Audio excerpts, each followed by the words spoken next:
This channel is supported by Truefire. Truefire is an online library enough, you can get the Truefire All Access Pass for as cheap as they ever do it, the $99 thing. So just jump and do that if you're looking for the best price you can get Truefire All Access for. So, Bad Cat, this amplifier has a little bit of a bittersweet kind of story because the guy that it's all about passed away kind of suddenly and unexpectedly. He had been working with Bad Cat as Mark Sampson, responsible, you know, obviously for the Sampson era of mattress amps. And he started Bad Cat as well. I think he was there at the start. Absolutely revered within the amp world. And basically had started working with Bad Cat and done some things, then passed away. I mean, the positive part of this really is that the Sampson era is, as such, not totally over, and there's some things that Bad Cat are still going to be doing. You've seen the Mark Sampson Era amplifier which Bad Cat came out with. This is their Mod Shop edition Bad Cat Black Cat 30, and I'm absolutely smitten with this amp. I did get a chance to gig it, so in this video we're going to kind of listen to it. I will say right up front, I didn't use any effects into the amplifier for this introduction. Nothing, just straight into the amplifier, and it's an SM57 straight in front of the amp. Nothing on that channel at all in terms of EQ or compression or anything, so you're hearing the amp as close as I can get it to what it sounds like.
What's going on with the amp really? So the tone stack is the main thing that Mark Sampson modified. So he actually returned the tone stack within the amplifier closer to like the origin of Bad Cat.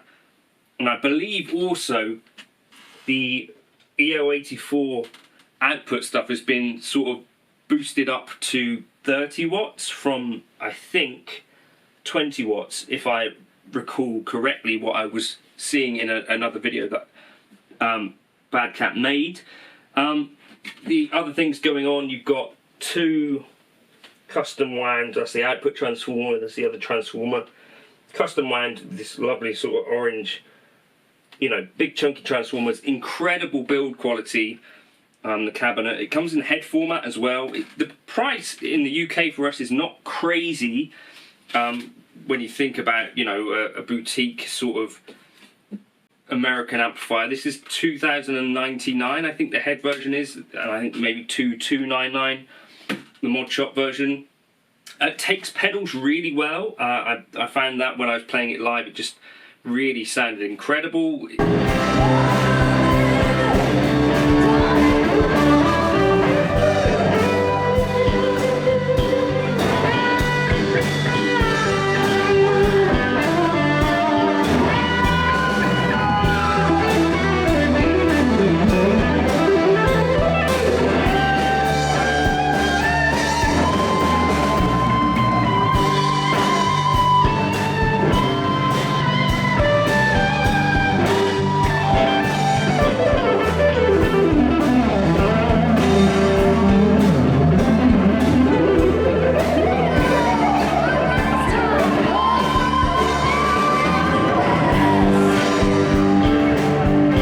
Enjoyed it, and also for a Vox style amplifier, I would say it's a kind of versatile, especially with this cut here. I was able to dial in some sort of really nice sort of blooming clean tones on the first channel. The camera on your phone is shit.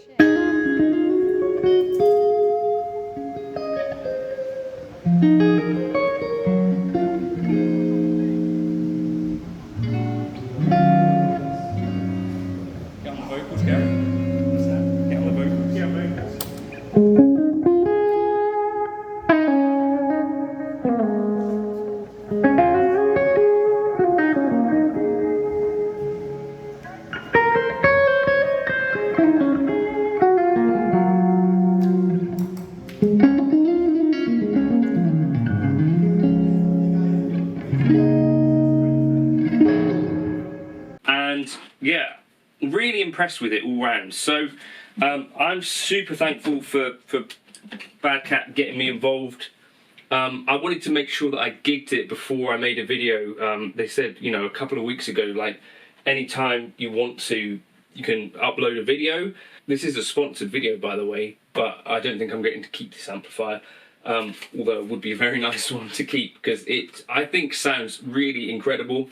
It has an onboard reverb, which is digital, but I actually think, to me, sounds better than a spring reverb anyway. And also then an onboard bias trem, which again sounds incredible.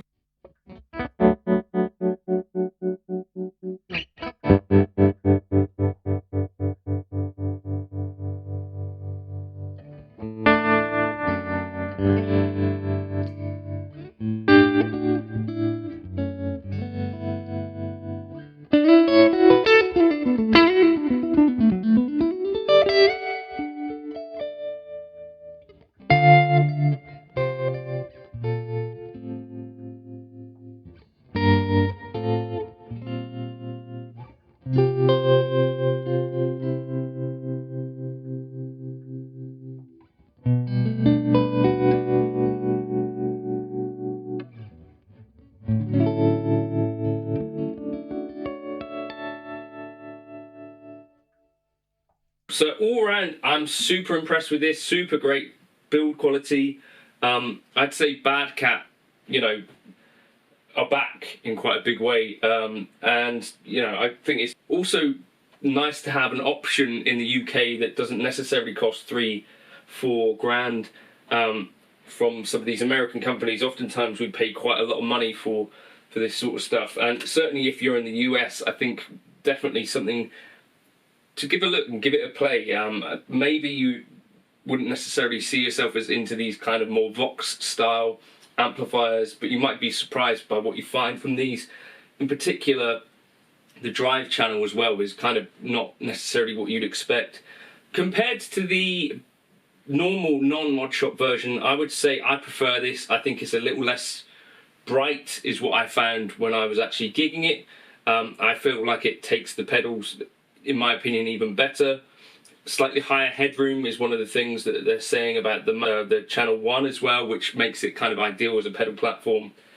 I was surprised by how smooth it sounded with the J-Rocket, the Dude, HRM actually I think I was using, taking pedals really, really well. I think it's just a fantastic little box of tricks. So yeah, Bad Cat, they're back. And I think over the next sort of few months, you might see some more stuff from Bad Cat. And the Mark Sampson era, I don't think is fully done. He had other ideas, I believe, and you might see some of that rolled out. And this is helping the surviving family of Mark. So all round, I think, just a nice thing. And serious, properly made amps that do a serious job. And I was chatting to Bad Cat actually about this, the rep, and kind of talking about, you know, these amps aren't necessarily made for you to have them like just for a short amount of time or have loads of them, but like to have one sort of great amp that can do what you need from it, you know, if you need to take it to a gig. I think Bad Cat are really clued into what, you know, still being an amp manufacturer in 2025 to me is all about.